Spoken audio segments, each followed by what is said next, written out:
Hi hello അസ്സാം വലൈക്കും welcome back to simple stories. അപ്പോൾ എന്തൊക്കെയുണ്ട് എല്ലാവരും വർത്താനം? എല്ലാവർക്കും സുഖമാണ് വിചാരിച്ചു. അൽഹംദുലില്ലാ നമുക്കും ഇവിടെ സുഖമായിട്ട് പോകുന്നുണ്ട്. അപ്പോൾ ഇന്ന് ഞാൻ വന്നിട്ടുള്ളത് പറഞ്ഞാൽ നമ്മുടെ തിരക്കേറിയ ദിവസത്തെ ഒരു മോർണിംഗ് വ്ലോഗ് ആയിട്ടാണ്. കുറച്ച് വിശേഷങ്ങളൊക്കെ ആയിട്ടാണ് വന്നിട്ടുള്ളത്. അതിൽ ഞാൻ ഒരു റെസിപ്പി ഇൻക്ലൂഡ് ചെയ്തിട്ടുണ്ട്. അപ്പോൾ വീഡിയോ സ്കിപ്പ് ചെയ്യാതെ എൻ്റെ വരെ ഒന്ന് കാണാൻ ശ്രമിക്കണേ. പുതിയേഴ്സ് ഒക്കെ നമ്മുടെ ചാനലിന് ലൈക്ക് ചെയ്ത് കമൻറ്റ് ചെയ്ത് സബ്സ്ക്രൈബ് ചെയ്ത് സപ്പോർട്ട് ചെയ്യണേ. കൂടെ തന്നെ ആ ബെല്ലൈക്കൺ ക്ലിക്ക് ചെയ്യാനും കൂടി മറന്നു പോകരുത്. അങ്ങനെയാണ് ഞാൻ അപ്ലോഡ് ചെയ്യുന്ന വീഡിയോസൊക്കെ കറക്റ്റായിട്ട് നിങ്ങളുടെ ഫോണിൽ കാണാൻ സാധിക്കും. അപ്പോൾ നമുക്ക് വീഡിയോ ഒന്ന് കണ്ടാലോ. ആദ്യമായിട്ട് നമുക്ക് ചിക്കൻ നല്ലോണം ഒന്ന് കഴുകി വൃത്തിയാക്കിയതിന് ശേഷം ഞാൻ എടുത്തിട്ടുള്ളത് ഒരു 1/2 കിലോനും അതിലൊരു 2-3 പീസ് ഇറച്ചിയും കൂടെ ഏറെ ഉണ്ടാവും. അപ്പോൾ ഞാനിപ്പോൾ ഇട്ട് കൊടുക്കുന്നത് എനിക്ക് വേണ്ട മസാലയാണ്. അപ്പോൾ നിങ്ങൾക്ക് വേണമെങ്കിൽ നിങ്ങളുടെ ഇഷ്ടത്തിനനുസരിച്ച് കൂട്ടി കൊടുക്കാട്ടോ. അപ്പോൾ ആദ്യമായിട്ട് ഞാൻ ചേർത്ത് കൊടുത്തത് പറഞ്ഞാൽ ഒരു 1/2 ടീസ്പൂൺ മഞ്ഞൾപ്പൊടിയൊക്കെ പാകത്തിന് തന്നെ എടുത്തിട്ടുള്ളത്. പിന്നെ മല്ലിപ്പൊടി നിങ്ങളുടെ ഇഷ്ടത്തിന് കൂട്ടി കൊടുക്കുക. ഞാൻ 1 ടേബിൾ സ്പൂൺ മല്ലിപ്പൊടി എടുത്തിട്ടുള്ളൂ. 1/2 ടീസ്പൂൺ കുരുമുളക് പൊടി, 1/2 ടീസ്പൂൺ ഗരം മസാല, പിന്നെ ഇഞ്ചി വെളുത്തുള്ളി പേസ്റ്റ് മാത്രമല്ല കേട്ടോ. ഒരു 1/2 ടീസ്പൂൺ പെരിഞ്ജീരകവും ഒരു 4-5 അല്ലി കറിവേപ്പിൻ്റെ അല്ലിയും കൂടെ ചേർത്തിട്ടുള്ള ഒരു ചതച്ചെടുത്തൊരു കൂട്ടാണ് കേട്ടോ. പിന്നെ പാകത്തിന് ഉപ്പ്, 1 ടേബിൾ സ്പൂൺ കോൺഫ്ലവർ, അതുപോലെ തന്നെ കാശ്മീരി മുളക് പൊടി 1 ടേബിൾ സ്പൂൺ വേണം കേട്ടോ. അപ്പോൾ ഞാൻ ഇവിടെ 1/2 ടേബിൾ സ്പൂണേ ചേർത്തിട്ടുള്ളൂ.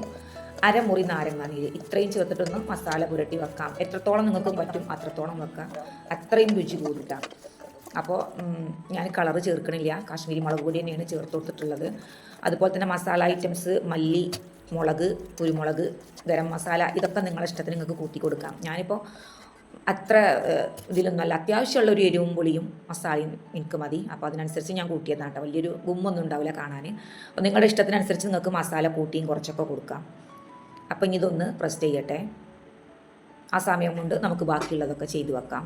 പിന്നെ ഞാൻ ബ്രേക്ക്ഫാസ്റ്റിന് ഇന്ന് മക്രോണിയാണ് കേട്ടോ ഉണ്ടാക്കേണ്ടത്. അപ്പോൾ അതിന് വേണ്ട കുറച്ച് വെജിറ്റബിൾസ് അതായത് ക്യാരറ്റും ബീൻസും നല്ലോണം കഴുകിയിട്ട് ഉപ്പ് വെള്ളത്തിലിട്ട് വെച്ചിട്ടുണ്ട്. കുറച്ച് മല്ലിൻ്റെ ഇലയും കൂടെ, ഒരു വലിയ സവാളയും കൂടെ അരിഞ്ഞെടുത്തിട്ടുണ്ട് കേട്ടോ.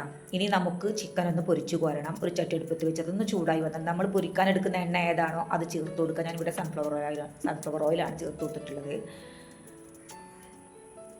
അതൊന്ന് ചൂടായി വരുന്ന ഒരു സമയം കൊണ്ട് നമുക്ക് മക്രോണിലേക്കുള്ള വെജിറ്റബിൾസൊക്കെ ഒന്ന് കട്ട് ചെയ്ത് വെക്കാം.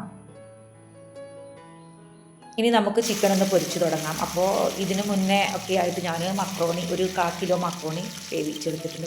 വെള്ളത്തിൽ നിന്ന് ഊറ്റി മാറ്റിയതാണ് കേട്ടോ. അപ്പോൾ ചിക്കനൊക്കെ ഒരു പുറം റെഡിയായി വന്നപ്പോൾ മറുപുറം തിരിച്ചിട്ടു. അങ്ങനെ നമ്മുടെ ചിക്കനും പാകത്തിന് ഫ്രൈ ആയപ്പോൾ അതും പൊരിച്ചു കോരി. ചിക്കനൊക്കെ ഫ്രൈ ചെയ്തതിന് ശേഷം ഞാൻ മക്രോണി ഉണ്ടാക്കാൻ തന്നു. ഇടയ്ക്കൊക്കെ ഇങ്ങനെ കഴിക്കുന്നതുകൊണ്ട് വലിയ കുഴപ്പമൊന്നുമില്ല കേട്ടോ. പിന്നെ നമ്മൾ വീട്ടിലുണ്ടാക്കുന്നതല്ലേ, പുറത്ത് പോയിട്ട് കഴിക്കണമല്ലോ. അപ്പോൾ ഈ മക്രോണി എനിക്ക് നന്നായിട്ട് ഇഷ്ടപ്പെട്ടിരുന്നു. അങ്ങനെ വെജിറ്റബിൾസൊക്കെ ഒന്ന് വഴറ്റിയെടുത്തിട്ട് മക്രോണി ഞാൻ ഇട്ട് കൊടുത്തു. ഞാനിതിൽ ഗരം മസാലയും കുരുമുളകും മാത്രമേ ഒരു മസാലയായിട്ട് ചേർത്തിട്ടുള്ളൂ കേട്ടോ. അത് ചേർത്തിട്ട് നല്ലോണം മിക്സ് ആക്കിയിട്ടെടുത്തു. അപ്പോൾ എന്നിട്ട് നല്ല ടേസ്റ്റ് ഉണ്ടായിരുന്നു കേട്ടോ കഴിക്കാൻ. ഞാൻ പിന്നെ ലാസ്റ്റ് കുറച്ച് ചിക്കൻ പൊരിച്ചതും കൂടെ ഇട്ട് കൊടുത്തിട്ടുണ്ടായിരുന്നു. അതിനുശേഷം എനിക്ക് കുറച്ച് ഞാൻ മാറ്റി വെച്ചു. പിന്നെ കുട്ടികൾക്കുള്ളതിൽ മസാല ചേർത്ത് കൊടുത്തിട്ടുണ്ട്. അപ്പോൾ അവർക്ക് ഇഷ്ടപ്പെടാതിരിക്കേണ്ട, അവർക്ക് ഇഷ്ടപ്പെടുന്ന പോലെ അവർ കഴിച്ചോട്ടെ എന്ന് വിചാരിച്ചു. പക്ഷേ അവർക്കും ഇഷ്ടപ്പെട്ടത് എനിക്ക് ഉണ്ടാക്കിയതായിരുന്നു കേട്ടോ. പിന്നെ അതിൻ്റെ ഇടയിൽ ഞാൻ നമുക്ക് ഉച്ചക്കത്തേക്ക് അതായത് ലഞ്ചിനുള്ള ചോറുണ്ടാക്കാനുള്ള വെള്ളം തിളപ്പിക്കാൻ വെച്ചിരുന്നു. അതിലേക്ക് വെള്ളം തിളച്ച് വന്നപ്പോൾ അരി ഇട്ടു. ആ അരി ഞാൻ വെന്തതിന് ശേഷം ഊറ്റി മാറ്റി വെച്ചിട്ടുണ്ട്. അപ്പോൾ ഇന്ന് ഉച്ചക്കത്തേക്ക് ചിക്കൻ പൊരിച്ചതും വെജ് ബിരിയാണിയും ആണ് കേട്ടോ.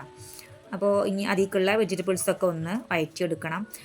ക്യാരറ്റ്, ബീൻസ്, ഉരുളക്കിഴങ്ങ്, ഗ്രീൻ പീസ് അതൊക്കെ നമ്മുടെ ഇഷ്ടത്തിന് എടുക്കട്ടോ. ഇത്രയും ചേർത്ത് നല്ലോണം ഒന്ന് വഴറ്റിയെടുത്തതിന് ശേഷം അപ്പോൾ ഞാൻ ചിക്കൻ പൊരിച്ച ആ ഓയിൽ തന്നെയാണ് കേട്ടോ സവാള വഴറ്റുന്നതൊക്കെ. പിന്നെ വെളിച്ചെണ്ണയോ നെയ്യോ വേണമെങ്കിൽ നമുക്ക് ചേർത്ത് കൊടുത്താൽ മതിയാവും. എനിക്ക് ഈ ഒരു കോമ്പിനേഷൻ നല്ല ഇഷ്ടമാണ് കേട്ടോ. വലിയ പണിയൊന്നുമില്ല, എന്നാൽ നല്ല ടേസ്റ്റുമാണ് കഴിക്കാൻ.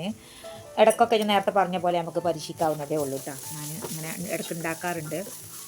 പിന്നെ എന്ന് പറഞ്ഞാൽ ഇതിലേക്ക് വേറെ നമ്മൾ സാധാരണ ഉണ്ടാക്കും പോലെ ചോറ്, കറി, ഉപ്പേരി, പപ്പടം അങ്ങനെയൊന്നും വേണമെന്നില്ല. ഒരു അച്ചാറോ അല്ലെങ്കിൽ ഒരു തൈര് സാലഡോ അങ്ങനെ എന്തെങ്കിലും ഉണ്ടായാൽ നമുക്ക് എന്ത് ചെയ്യാം, ഉള്ളിസുർക്കയോ അങ്ങനെ എന്തെങ്കിലും ഉണ്ടെങ്കിൽ നമുക്ക് പെട്ടെന്ന് ചോറും കഴിഞ്ഞു പോകണത് നമ്മൾ അറിയില്ല. കാരണം അത്രയ്ക്ക് ടേസ്റ്റാണ് കേട്ടോ. പിന്നെ ഞാൻ അങ്ങനെ വെജിറ്റബിൾസൊക്കെ വഴറ്റിയെടുത്തു. ഇനിയിപ്പോൾ ചോറ് ദമ്മിട്ടു കേട്ടോ, അതൊക്കെ സെറ്റാക്കിയിട്ട്. അപ്പോൾ അതിന് മാത്രം സമയമൊന്നും വെച്ചിട്ടില്ല. മക്കൾക്ക് പോകുന്ന സമയമായപ്പോൾ തന്നെ ഞാനൊരു 1/2 മണിക്കൂർ കൊണ്ടൊക്കെ തന്നെ ചോറ് പൊട്ടിച്ചെടുത്തിട്ടുണ്ട് കേട്ടോ. മക്കൾക്കൊക്കെ കൊടുത്തു. അപ്പോൾ ലഞ്ച് ബോക്സ് റെസിപ്പിയൊക്കെ ഇൻഷാല്ലാ ഞാൻ പിന്നെ ഒരു വീഡിയോയിൽ ഉൾപ്പെടുത്താം. പിന്നെ അതായിട്ടൊരു വീഡിയോ ആയിട്ട് ചെയ്യാം കേട്ടോ. അപ്പോൾ അങ്ങനെ ഇന്നത്തെ വീഡിയോ ഇത്രയൊക്കെ ഉള്ളൂ. അടുത്ത നല്ലൊരു ഷാർ വീഡിയോ ഇൻഷാ അല്ലാഹ് നമുക്ക് വീണ്ടും കാണാം. അപ്പോൾ വീഡിയോ കണ്ടിട്ട് ഇഷ്ടപ്പെട്ടാലും ഇല്ലെങ്കിലും ലൈക്ക് ചെയ്യാനും കമൻറ്റ് ചെയ്യാനും സബ്സ്ക്രൈബ് ചെയ്യാനും ഒന്നും മറക്കല്ലേ. അപ്പോൾ താങ്ക്